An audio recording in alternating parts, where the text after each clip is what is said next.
Slovensko je po skupinovej časti olympijského hokejového turnaja 2026 v silnej pozícii.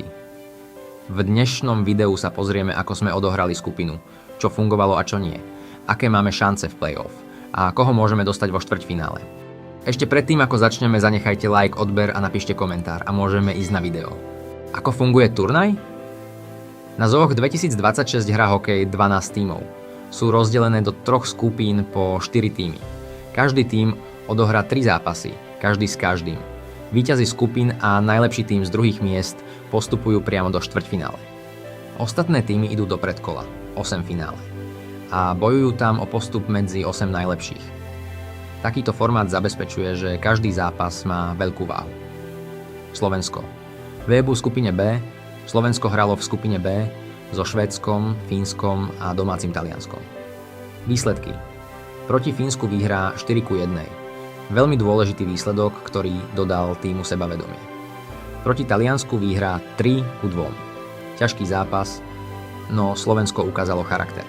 Proti Švédsku prehra 5:3. Napriek tomu však Slovensko skončilo prvé v skupine, vďaka lepšiemu skóre než ostatné týmy. S celkovým ziskom bodov a výsledným skóre sme teda vyhrali skupinu a postúpili priamo do štvrťfinále, bez potreby 8 finále. Čo to pre nás znamená? Priame postupovanie do štvrťfinále je veľká výhoda. Znamená to viac času na regeneráciu, žiadny dodatočný zápas navyše a vyššie nasadenie v pavúku. Najdôležitejší moment bol neskorý gól Dalibora Dvorského proti Švédsku, ktorý zabezpečil skupinu na prvom mieste. Analýza tým. Brankár a obrana. Brankár podáva stabilné výkony, ktorý podrží tým, keď je to najviac potrebné. Obrana je organizovaná, no proti silným súperom môže ešte zlepšiť bezchybné krytie pred bránkou. Hlavaj je proste stená útok. Útok funguje dobre. Slovensko vie byť nebezpečné v prechode do útoku a vie premieňať šance. Kľúčoví hráči ukázali charakter a dôležité góly. Slavkovský tam varí všetkých a môže byť veľkým kandidátom na MVP turnaja. A čo fungovalo a čo nie? Pozitíva. Stabilita v obrane, efektívne presilovky, hráči s vodcovskými výkonmi v rozhodujúcich momentoch. Nedostatky, menej streleckých príležitostí proti veľmi silným tímom. Občasné chyby pri rýchlych presunoch potenciálni superi vo štvrťfinále. Slovensko skončilo v nasadení ako jeden z top tímov. Vo štvrťfinále nás čaká víťaz zápasu medzi Nemeckom a Francúzskom. Tieto tímy sa stretnú v predkole a víťaz ide proti nám. To znamená, že Slovensko v štvrťfinále nebude hrať proti favoritom typu Kanada alebo USA hneď na úvod, ale proti realistickejšiemu súperovi, ktorý má šancu byť prístupnejší.